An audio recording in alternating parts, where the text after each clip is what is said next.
ನಮಸ್ಕಾರ ನನ್ನ ಪ್ರಿಯ ಯೂಟ್ಯೂಬ್ ಕುಟುಂಬದವರೇ, ಎಲ್ಲರಿಗೂ ಸ್ವಾಗತ ಹೆವೆನ್ ವ್ಲಾಗ್ ವಿತ್ ಅನುಗೆ. ಹೋಪ್ ನೀವೆಲ್ಲರೂ ಕೂಡ ಆರೋಗ್ಯವಾಗಿದ್ದೀರಾ ಅಂತ ಅಂದ್ಕೊಂಡಿದ್ದೀನಿ.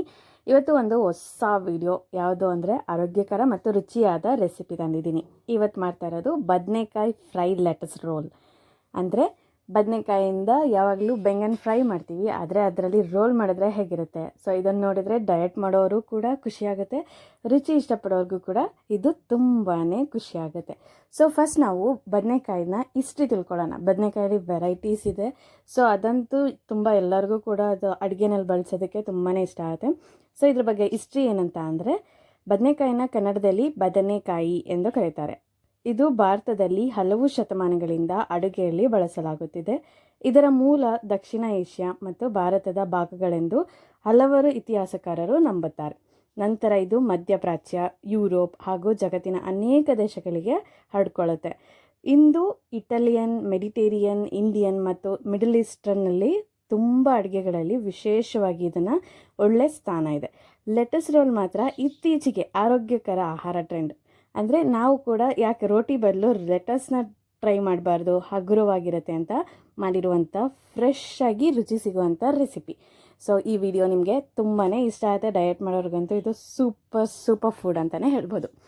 ಸೊ ಫಸ್ಟ್ ಇದು ಬದನೆಕಾಯಿನ ನೀಟಾಗಿ ವಾಶ್ ಮಾಡಿಕೊಂಡು ಅದನ್ನು ರೌಂಡಾಗಿ ನೀಟಾಗಿ, ತುಂಬ ದಪ್ಪನೂ ಕಟ್ ಮಾಡ್ಕೊಬೇಡಿ, ತುಂಬ ತೆಳ್ಳನೂ ಕಟ್ ಮಾಡ್ಕೊಬೇಡಿ, ನೋಡ್ಕೊಂಡು ನೀಟಾಗಿ ಕಟ್ ಮಾಡ್ಕೊಳ್ಳಿ. ಅದಕ್ಕೆ ಏನೆಲ್ಲ ಮಸಾಲೆಗಳು ಬೇಕು ಅಂತ ಅಂದರೆ, ಸ್ವಲ್ಪ ಚಿಲ್ಲಿ, ಟರ್ಮರಿಕ್ ಪೌಡರು, ಸಾಲ್ಟು, ಅದಾದಮೇಲೆ ಧನಿಯಾ ಪೌಡರು ಮತ್ತು ಕಸ್ತೂರಿ ಮೆಥಿ, ಇದಿಷ್ಟೂ ನೀಟಾಗಿ ಹಾಕಿ ಅದನ್ನು ಕಲಸಿಟ್ಕೊಳ್ಳಿ. ಈ ಬದನೆಕಾಯಿನ ಕಟ್ ಮಾಡಿದ್ಮೇಲೆ ಯಾವುದೇ ಕಾರಣಕ್ಕೂ ಹಾಗೆ ಬಿಡೋಕೆ ಹೋಗ್ಬಿಡಿ, ಅದು ಕಪ್ಪಾಗಿಬಿಡುತ್ತೆ. ಅದಕ್ಕಾಗಿ ಅದನ್ನು ನೀರಲ್ಲಿ ಹಾಕಿಟ್ರೆ ಅದು ಯಾವ ಕಲರ್ ಇದೆ ಅದೇ ಇರುತ್ತೆ, ನೀಟಾಗೂ ಚೆನ್ನಾಗಿರುತ್ತೆ. ಸೊ ಇದನ್ನು ನೀರನ್ನ ಹಾಕಿ ನೀಟಾಗಿ ಈ ಮಸಾಲೆನ ಕಲಸಿಟ್ಕೋಬೇಕು. ಅರಿಶಿನ ಕೂಡ ಆಪ್ಷನಲ್ಲು, ನಿಮ್ಗೇನಾದರೂ ಇಷ್ಟ ಆದರೆ ಅದನ್ನು ಬಳಸ್ಬೋದು, ಇಲ್ಲ ಅಂದರೆ ಅದನ್ನು ಸ್ಕಿಪ್ ಮಾಡ್ಬೋದು. ಸೊ ನಾನಿಲ್ಲಿ ಅರಿಶಿನ ಕೂಡ ಯೂಸ್ ಮಾಡಿದ್ದೀನಿ. ಇದನ್ನು ನೀಟಾಗಿ ಕಲಸಿಟ್ಕೋಬೇಕಾಗತ್ತೆ. ಇದನ್ನು ಕೆಲವರು ತುಂಬ ತೆಳ್ಳಗೆ ಕಲಸಿಟ್ಕೋತಾರೆ, ಅಥವಾ ಇದಕ್ಕೆ ಶುಂಠಿ ಬೆಳ್ಳುಳ್ಳಿ ಪೇಸ್ಟ್ ಕೂಡ ಹಾಕ್ತಾರೆ. ನಾನಿಲ್ಲಿ ಶುಂಠಿ ಬೆಳ್ಳುಳ್ಳಿ ಪೇಸ್ಟೇನು ಯೂಸ್ ಮಾಡಿಲ್ಲ, ಜಸ್ಟ್ ಮಾಮೂಲಿ ರಫಾಗೆ ಕಲಸಿಟ್ಕೊಂಡಿದ್ದೀನಿ. ಯಾಕಂದರೆ ಇದಕ್ಕೆ ಇನ್ನೂ ಒಂದು ಕೋಟಿಂಗ್ ಬರುತ್ತೆ, ಅದೇ ಯಾವುದಂದರೆ ರವಾ ಕೋಟಿಂಗ್. ಲಾಸ್ಟಲ್ಲಿ ಇದೆಲ್ಲ ಮಸಾಲೆಗಳನ್ನೆಲ್ಲ ತೆಗೆದು ನೀಟಾಗಿ ಬದನೆಕಾಯಿ ನೀಟಾಗಿ ಹೊಂದ್ಕೋತಾ ಇರಲಿ. ಅಲ್ಲಿವರೆಗೂ ಒಂದು ಕ್ವೆಶನ್, ಅಂದರೆ ಒಂದು ಕಾಮಿಡಿ ಸ್ಟೋರಿ. ದಿನ ತರಕಾರಿಗಳಲ್ಲಿ ಮೀಟಿಂಗ್ ನಡೀತಾ ಇರುತ್ತಂತೆ. ಟೊಮೊಟೊ ಹೇಳುತ್ತೆ, ನಾನು ಎಲ್ಲ ಅಡುಗೆನಲ್ಲೂ ಇದ್ದೀನಿ. ಆಲೂಗಡ್ಡೆ ಹೇಳುತ್ತೆ, ನಾನಿಲ್ಲದೆ ಸ್ನ್ಯಾಕ್ಸ್ಗಳೇ ಇಲ್ಲ ಕಣಪ್ಪ ಅಂತ. ಅದಕ್ಕೆ ಬದನೆಕಾಯಿ ಹೇಳುತ್ತೆ, ನಾನಿವತ್ತು ಹೀರೋನೇ ಆಗ್ತೀನಿ. ಲೆಟಸ್ ಹೇಳುತ್ತೆ, ನಾನು ಬಾಡಿ ಗಾರ್ಡ್, ಎಲ್ಲರೂ ಕೂಡ ಹೆಲ್ತಿಯಾಗಿ ಕಾಪಾಡ್ತೀನಿ. ಇಬ್ಬರು ಸೇರಿ ಹೆಲ್ತಿ ರೋಲ್ ಅನ್ನೋದು ಹುಟ್ಟುತ್ತೆ. ಫನ್ನಿ ಅಲ್ವಾ? ಸೊ ಇದು ನಿಮ್ಗೆ ಗೊತ್ತಾ, ಬದನೆಕಾಯಲ್ಲಿ ಫೈಬರ್ ತುಂಬಾ ಜಾಸ್ತಿ ಇರುತ್ತೆ. ಸೊ ಅದನ್ನು ಸೇವಿಸೋದ್ರಲ್ಲಿ ದೇಹಕ್ಕೆ ತುಂಬಾ ಫೈಬರ್ ಸಿಗುತ್ತೆ. ಅದರಲ್ಲೂ ಕೂಡ ಲೆಟಸ್ನಲ್ಲಿ ವಿಟಮಿನ್ ಎ ಮತ್ತು ವಿಟಮಿನ್ ಕೆ ಇರುತ್ತೆ. ಅದು ಕೂಡ ತುಂಬಾ ರುಚಿಯಾಗಿರುತ್ತೆ, ಹೆಲ್ತ್ ಕೂಡ ಇದೆ. ಅದಕ್ಕೆ ಇದನ್ನು ಗಲ್ಟ್ ಫ್ರೀ ಸ್ನ್ಯಾಕ್ ಅಂತಲೂ ಹಲವರು ಇಷ್ಟಪಡ್ತಾರೆ. ಸೊ ನೀವು ಕೂಡ ಟ್ರೈ ಮಾಡಿ. ಡಯಟ್ ಮಾಡೋರ್ಗಂತೂ ತುಂಬಾ ಇಷ್ಟ ಆಗುತ್ತೆ. ಇದರಲ್ಲಿ ಯಾವುದೇ ಕಾರಣಕ್ಕೂ ಆಯಿಲ್ನ ತುಂಬ ಯೂಸ್ ಮಾಡೋಂಗೆ ಇಲ್ಲ. ತವ ಮೇಲೇ ನೀಟಾಗಿ ಈಸಿಯಾಗಿ ಫ್ರೈ ಮಾಡ್ಕೋಬೋದು. ಯಾಕಂದರೆ ಇದನ್ನು ಡೀಪ್ ಫ್ರೈ ಮಾಡೋ ಅವಶ್ಯಕತೆಯೇ ಇಲ್ಲ. ಬೇಗನೆ ಕುಕ್ ಆಗುತ್ತೆ, ಕಡಿಮೆ ಟೈಮಲ್ಲೇ ಬೇಗ ಕುಕ್ಕಾಗಿ ಒಂದು ಒಳ್ಳೆ ರೋಲೆ ಪ್ರಿಪೇರ್ ಆಗುತ್ತೆ. ಸೊ ಇದನ್ನು ಡಯಟ್ ಮಾಡೋರು, ಜಿಮ್ಗೆ ಹೋಗೋರಂತೂ ಸಿಕ್ಕಾಪಟ್ಟೆ ಯೂಸ್ಫುಲ್ ಆಗೇ ಇದನ್ನು ಒಳ್ಳೆ ಟೇಸ್ಟಿ ರೆಸಿಪಿಯಾಗಿ ಕೂಡ ಯೂಸ್ ಮಾಡ್ಬೋದು. ಯಾಕಂದರೆ ಹೊರಗಡೆ ಕೆಲವರಿಗೆ ಮೈದಾದಲ್ಲಿ ತಿನ್ನೋದಕ್ಕೆ ಇಷ್ಟ ಇರೋಲ್ಲ. ಸೊ ಆ ಟೈಮಲ್ಲಿ ಬೇಕಾದ್ರೆ ನಾವು ಲೆಟಸ್ ರೋಲ್ನ ಮಾಡಿದ್ರೆ ಇನ್ನೂ ಚೆನ್ನಾಗಿರುತ್ತೆ. ಸೊ ಬದನೆಕಾಯಿ ಬದಲು ಚಿಕನ್ ಕೂಡ ಹಾಕಿದ್ರೂ ಕೂಡ ಸೂಪರಾಗೇ ಇರುತ್ತೆ. ಸೊ ನಾನಿಲ್ಲಿ ಒಂದು 3 ಟೇಬಲ್ ಸ್ಪೂನಷ್ಟು ಆಯಿಲ್ನ ಯೂಸ್ ಮಾಡಿದ್ದೀನಿ. ನೀವು ಬೇಕಾದರೆ ಬಟರ್ ಅಥವಾ ಘೀನ ಯೂಸ್ ಮಾಡಿದ್ರೂ ಕೂಡ ಚೆನ್ನಾಗಿರುತ್ತೆ. ನಾನಿಲ್ಲಿ ಮಾಡಿಲ್ಲ, ಸೊ ಅದನ್ನು ನಾನು ಸ್ಕಿಪ್ ಮಾಡಿದ್ದೀನಿ. ನೀವು ಬೇಕಾದ್ರೆ ಅದನ್ನು ಆ್ಯಡ್ ಮಾಡ್ಬೋದು.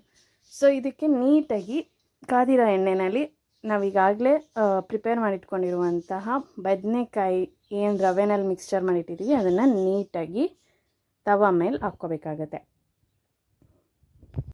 ಇದು ನೀಟಾಗಿ ಕುಕ್ ಆಗ್ತಾ ಇರಲಿ. ಅಲ್ಲಿವರೆಗೂ ಒಂದು ಕ್ವೆಶನ್ ಕೇಳ್ತೀನಿ, ಬದನೆಕಾಯಿ ಬಣ್ಣ ಯಾವ ಕಲರ್ ಇರುತ್ತೆ? ಪರ್ಪಲ್ ಅಥವಾ ಗ್ರೀನ್ ಕಲರ್? ಸೊ ನಿಮ್ಗೇನಾರು ಆನ್ಸರ್ ಗೊತ್ತಿದ್ರೆ ಕಮೆಂಟ್ ಬಾಕ್ಸಲ್ಲಿ ತಿಳಿಸಿ. ನಾನು ಕೂಡ ಈ ವಿಡಿಯೋ ಎಂಡಲ್ಲಿ ಆನ್ಸರ್ನ ತಿಳಿಸ್ತೀನಿ. ಸೊ ಅದಕ್ಕಾಗಿ ವಿಡಿಯೋನ ಎಲ್ಲ ಸ್ಕಿಪ್ ಮಾಡಿದೆ, ವಿಡಿಯೋ ಕಂಪ್ಲೀಟಾಗಿ ನೋಡ್ತಾ ಇರಿ. ಸೊ ಇದು ನೀಟಾಗಿ ಫ್ರೈ ಆಗಲಿ ತವ ಮೇಲೆ. ನೋಡಿ, ನಾನು ಜಾಸ್ತಿ ಏನು ಆಯಿಲ್ ಯೂಸ್ ಮಾಡಿಲ್ಲ, ಆದರೂ ಕೂಡ ಕ್ರಿಸ್ಪಿಯಾಗೆ ಫ್ರೈ ಆಗಿರುತ್ತೆ. ಮಸ್ಟ್ ಟ್ರೈ ಅಂತಲೇ ಹೇಳ್ಬೋದು. ಸೊ ಈ ವಿಡಿಯೋಗಳು ನಿಮಗೆ ತುಂಬಾ ಇಷ್ಟ ಆಗ್ತಾ ಇರುತ್ತೆ ಅಂತ ನಾನು ಭಾವಿಸಿದ್ದೀನಿ. ಇವತ್ತಿನ ವಿಡಿಯೋ ಒಂಥರ ಹೊಸ ರೆಸಿಪಿ ಥರನೇ ತಂದಿದ್ದೀನಿ. ಸೊ ಇದ್ರ ಬಗ್ಗೆ ನಿಮ್ಗೆ ಏನು ಅನಿಸುತ್ತೆ ಅದನ್ನು ನನಗೆ ತಿಳಿಸಿ, ಅಥವಾ ಇನ್ನೂ ಕೆಲವೊಂದು ಹೊಸ ರೆಸಿಪಿಗಳಿದ್ರೆ ನನಗೆ ಅಲ್ಲಿ ಕಮೆಂಟ್ ಬಾಕ್ಸಲ್ಲಿ ತಿಳಿಸಿ, ನಾನು ಅದನ್ನು ಮಾಡೋದಕ್ಕೆ ಟ್ರೈ ಮಾಡ್ತೀನಿ. ಸೊ ಇಲ್ಲಿ ನೋಡ್ತಾ ಇರ್ಬೋದು, ನೀಟಾಗಿ ಫ್ರೈ ಆಗಿದೆ. ಇದನ್ನೆಲ್ಲ ಒಂದು ಪ್ಲೇಟಿಗೆ ಅಥವಾ ಒಂದು ಬೋರ್ಡ್ ಮೇಲೆ ಅದನ್ನು ನೀಟಾಗಿ ಎತ್ತಿಟ್ಕೊಳ್ಳಿ. ಇದ್ರ ಜೊತೆಗೆ ಲೆಟಸ್ ಏನಿದೆ ಅದನ್ನು ನೀಟಾಗಿ ವಾಶ್ ಮಾಡಿ ಇಟ್ಕೊಳ್ಳಿ. ಯಾಕಂದರೆ ಅದರಲ್ಲಿ ಆ ಎಲೆಗಳಲ್ಲಿ ತುಂಬ ಗಿಡ ಬೆಳೆಸ್ಬೇಕಾದ್ರೆ ತುಂಬ ಫರ್ಟಿಲೈಸರ್ ಅದೆಲ್ಲ ಹೊಡೆದಿರ್ತಾರೆ. ಸೊ ಹಾಗಾಗಿ ಏನೇ ತರಕಾರಿ ಆಗಲಿ ಏನೇ ಯೂಸ್ ಮಾಡಬೇಕಾದ್ರೂ ನೀಟಾಗಿ ಸಾಲ್ಟಲ್ಲಿ ಅಥವಾ ಟರ್ಮರಿಕಲ್ಲಿ ನೀಟಾಗಿ ಅದನ್ನು ವಾಶ್ ಮಾಡ್ಕೊಳ್ಳಿ. ಸೊ ಇದನ್ನು ನಾವು ಹೀಗೇ ಅನ್ನದ ಜೊತೆಗೂ ಕೂಡ ಸರ್ವ್ ಮಾಡಿ ತಿನ್ನೋದಕ್ಕೂ ಕೂಡ ತುಂಬ ಚೆನ್ನಾಗಿರುತ್ತೆ. ಒಂದು ಬೇಳೆ ಸಾರು ಅಥವಾ ತಿಳಿ ಸಾಂಬಾರು ಜೊತೆಗೆ ಈ ಬೆಂಗನ್ ಫ್ರೈನ ಇಟ್ಕೊಂಡು ತಿಂದರೆ ಮಸ್ತ್ ಟೇಸ್ಟ್ ಅಂತಲೇ ಹೇಳ್ಬೋದು. ಕರ್ಡ್ ರೈಸ್ಗೂ ಕೂಡ ತುಂಬಾ ಚೆನ್ನಾಗಿರುತ್ತೆ. ಸೊ ಯು ಕ್ಯಾನ್ ಟ್ರೈ ಅಂತ ಹೇಳ್ತೀನಿ. ನೆಕ್ಸ್ಟ್ ಇದನ್ನು ಒಂದು ಸ್ವಲ್ಪ ಡಿಫ್ರೆಂಟಾಗೆ ತಿನ್ನೋಣ ಅಂತ ಅಂದ್ಬಿಟ್ಟು ನೆಕ್ಸ್ಟ್ ಇದಕ್ಕೆ ಲೆಟಸ್ ರೋಲ್ ಅಂತ ನಾವು ಕಂಡುಹಿಡಿದಿದ್ದೀವಿ ಇವತ್ತು. ಬಟ್ ಟೇಸ್ಟ್ ಮಾತ್ರ ಸಖತ್ತಾಗೇ ಬಂದಿತ್ತು. ಸೊ ಮಾಮೂಲಿ ಬರ್ಗರ್ಗಿಂತನೂ ಒಂದು ಸ್ವಲ್ಪ ಚೆನ್ನಾಗಿತ್ತು ಅಂತಲೇ ಹೇಳ್ಬೋದು. ಈ ರೀತಿ ಸಾಫ್ಟಾಗೂ ಕೂಡ ಕ್ರಂಚಿಯಾಗೂ ಕೂಡ ಕುಕ್ ಆಗಿದೆ ನೋಡಿ. ನಾನು ಇಲ್ಲಿ ತೋರಿಸ್ತಾ ಇದ್ದೀನಿ ಯಾವ ರೀತಿ ಕುಕ್ ಆಗಿದೆ ಅಂತ. ಇಷ್ಟೇ ಸಣ್ಣ ಕಟ್ ಮಾಡಿಕೊಂಡ್ರೆ ಸಾಕಾಗುತ್ತೆ.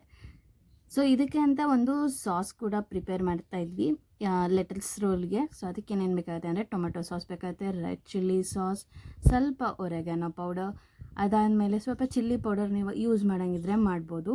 ಅದಕ್ಕೆ ರೆಡ್ ಚಿಲ್ಲಿ ಪೇಸ್ಟ್ ಕೂಡ ಯೂಸ್ ಮಾಡಿದ್ದೀವಿ. ಆಮೇಲೆ ಮಯೋನೇಸ್. ಸೊ ಮಯೋನೇಸ್ ಮನೆಯಲ್ಲೂ ಮಾಡ್ಬೋದು, ಬಟ್ ಟೈಮ್ ಸಿಗದೆ ಇರೋ ಕಾರಣ ಸೊ ನಾವು ಅಂಗಡಿಯಿಂದ ತಂದು ಮಾಡಿದ್ದೀವಿ. ಮಯೋನೇಸ್ ಇವೆಲ್ಲ ಕಡಿಮೆನೇ ಯೂಸ್ ಮಾಡಿ ತಿನ್ನಬೇಕಾದ್ರೆ, ಅಂದರೆ ತುಂಬ ರೆಗ್ಯುಲರಾಗಿ ತಿನ್ನೋರಾದರೆ ಮಯೋನೇಸ್ನ ಸ್ವಲ್ಪ ಸ್ಕಿಪ್ ಮಾಡಿದ್ರೇ ಒಳ್ಳೆಯದು. ಏನೋ ಮಂತ್ಲಿ ಒಂದ್ಸಲಿ ತಿಂತೀನಿ ಅಂತ ಅಂದರೆ ಏನೋ ವರ್ಕ್ ಆಗೋಲ್ಲ. ಸೊ ಅದನ್ನು ಸೇವಿಸಿ. ಆದರೆ ಡೈಲಿ ಎಲ್ಲ ರೆಸಿಪಿಗೂ ಕೂಡ ಮಯೋನೇಸ್ ಯೂಸ್ ಮಾಡೋರು ಸ್ವಲ್ಪ ಸ್ಕಿಪ್ ಮಾಡಿದ್ರೆ ಒಳ್ಳೆಯದು, ಹೆಲ್ತ್ಗೂ ಕೂಡ ಒಳ್ಳೆಯದು ಅಂತ ಹೇಳ್ಬೋದು. ಇದನ್ನು ನೀಟಾಗಿ ಮಿಕ್ಸ್ಚರ್ ಕೊಡಿ. ಇಲ್ಲಿ ನಾನು ಹೊರಗೇನೋ ಯೂಸ್ ಮಾಡಿದ್ದೀನಿ, ನೀವು ಅದು ಬೇಕಾದರೆ ಯೂಸ್ ಮಾಡ್ಬೋದು ಅಥವಾ ಆಪ್ಷನಲ್. ಇಲ್ಲಾಂದರೆ ಹರ್ಬ್ಸ್ ಇರುತ್ತೆ, ತುಂಬ ವೆರೈಟಿ ಹರ್ಬ್ಸ್ಗಳಿರುತ್ತೆ. ಸೊ ಅದನ್ನು ಕೂಡ ಯೂಸ್ ಮಾಡ್ಬೋದು. ಇಲ್ಲಿ ನೀಟಾಗಿ ಇದನ್ನು ಒಂದು ಒಳ್ಳೆ ಮಿಕ್ಸ್ ಕೊಡೋದು. ಅದಾದಮೇಲೆ ಏನು ಲೆಟಸ್ ಏನಿದೆ ಅದನ್ನು ನೀಟಾಗಿ ಜೋಡಿಸಿಟ್ಕೊಂಡು ಅದರ ಮೇಲೆ ಈ ಸಾಸ್ನ ಹಾಕಿ ಬೆಂಗನ್ನ ಇಟ್ಟು ಅದನ್ನು ಒಳ್ಳೆ ರೋಲ್ ಕೊಟ್ಟು ಕಟ್ ಮಾಡಿ ತಿಂತಾ ಇದ್ದರೆ ಈಗಲೇ ನೀವು ಹೋಗಿ ಅಡುಗೆ ಮನೆಗೆ ಹೋಗ್ಬಿಟ್ಟು ಈಗಲೇ ಎಲ್ಲ ತೊಗೊಬಂದ್ಬಿಟ್ಟು ಮಾಡಿ ತಿಂದು ಮನೇಲಿರೋರಿಗೂ ಕೂಡ ಸರ್ವ್ ಮಾಡಿಬಿಡಿ. ಇಂತಹ healthy recipe, comedy stories, food history, fun quiz ನಿಮ್ಗೆ ಇಷ್ಟ ಆಗಿದ್ದರೆ ಲೈಕ್ ಮಾಡಿ, ಕಮೆಂಟ್ ಮಾಡಿ, ಶೇರ್ ಮಾಡಿ, ಸಬ್ಸ್ಕ್ರೈಬ್ ಮಾಡೋದು ಮಾತ್ರ ಮರಿಬೇಡಿ. ಇಫ್ ಇನ್ ಕೇಸ್ ವಿಡಿಯೋ ಇಷ್ಟ ಆಗಲಿಲ್ಲ ಅಂದರೂ ಕೂಡ ಡಿಸ್ಲೈಕ್ ಮಾಡೋದು ಮರಿಬೇಡಿ. ಏನಾದರೂ ಇದ್ದರೆ ಕಮೆಂಟ್ ಬಾಕ್ಸಲ್ಲಿ ತಿಳಿಸಿ. ಸೊ ಅದನ್ನು ನಾವು ಇಂಪ್ರೂವ್ ಮಾಡ್ಕೊಳ್ಳೋದಕ್ಕೆ ಟ್ರೈ ಮಾಡ್ತೀವಿ. ಯಾಕಂದರೆ ನಾವು ವಾರಕ್ಕೆ 2 ಹೊಸ ವಿಡಿಯೋ ತರ್ತಾನೆ ಇರ್ತೀವಿ. ನಿಮ್ಮ ಸಪೋರ್ಟು ನಮಗೆ ತುಂಬಾ ಇಷ್ಟ. ಸೊ ತುಂಬ ಮುಖ್ಯ ಮತ್ತು ತುಂಬಾ ಇಷ್ಟ ಆಗುತ್ತೆ. ಸೊ ಹಾಗಾಗಿ ಇವತ್ತಿನ ಕ್ವಿಸ್ಗೆ ಸರಿಯಾದ ಉತ್ತರ ಏನಂದರೆ purple colour. Obviously purple colour. So ಇದು ಇವತ್ತಿನ ಗ್ರೀನ್ ಬ್ರಿಂಜಾಲ್ ಕೂಡ ಕೆಲವು ಪ್ರದೇಶಗಳಲ್ಲಿ ಬೆಳೀತಾರೆ. ನಿಮ್ಗೆ ಗೊತ್ತಾ ಇದು ಗ್ರೀನ್ ಬ್ರಿಂಜಾಲ್ ಕೂಡ ಇರುತ್ತೆ? ಸೊ ಆಬ್ವಿಯಸ್ಲಿ ನೋಡಿರ್ತೀವಿ, ಗ್ರೀನ್ ಬ್ರಿಂಜಾಲ್ ಕೂಡ ಇದೆ. ಅದಕ್ಕೋಸ್ಕರನೇ ಕೇಳಿದ್ದು ಗ್ರೀನಾ ಅಥವಾ ಪರ್ಪಲಾ ಅಂತ ಇವತ್ತು ನಾವು ಯೂಸ್ ಮಾಡಿರೋದ್ರಲ್ಲಿ. ಈ ರೆಸಿಪಿ ನಿಮ್ಗೆ ಇಷ್ಟ ಆಗಿದ್ದರೆ ಮನೆಯಲ್ಲಿ ಮಾಡಿ ನೋಡಿ. ಕೊನೆಯಲ್ಲಿ ಒಂದು ಮಾತು, ಹೆಲ್ತಿ ಫುಡ್ ಅಂದರೆ ರುಚಿ ಇರಲ್ಲ ಅನ್ನೋದು ಒಂದು ದೊಡ್ಡ ತಪ್ಪು. ಈ ಲೆಟಸ್ ರೋಲ್ ಮಾಡಿದ್ಮೇಲೆ ಡಯಟ್ ಮಾಡೋರು ಇನ್ನೊಂದು ರೋಲ್ ಕೊಡಿ ಅಂತ ಕೇಳ್ತಾರೆ. ಮತ್ತು ಹೊಸ ರೆಸಿಪಿ ಜೊತೆ ಭೇಟಿಯಾಗೋಣ. ಅಂಟಿಲ್ ದೆನ್ ನೀವೇನು ಮಾಡಬೇಕು, ವಿಡಿಯೋ ನೋಡ್ತಾ ಇರಿ, ನಗ್ತಾ ಇರಿ, ಮತ್ತೆ ಸಿಗ್ತಾ ಇರ್ತೀನಿ. Until then stay tuned and take care, stay healthy and stay safe. Bye bye.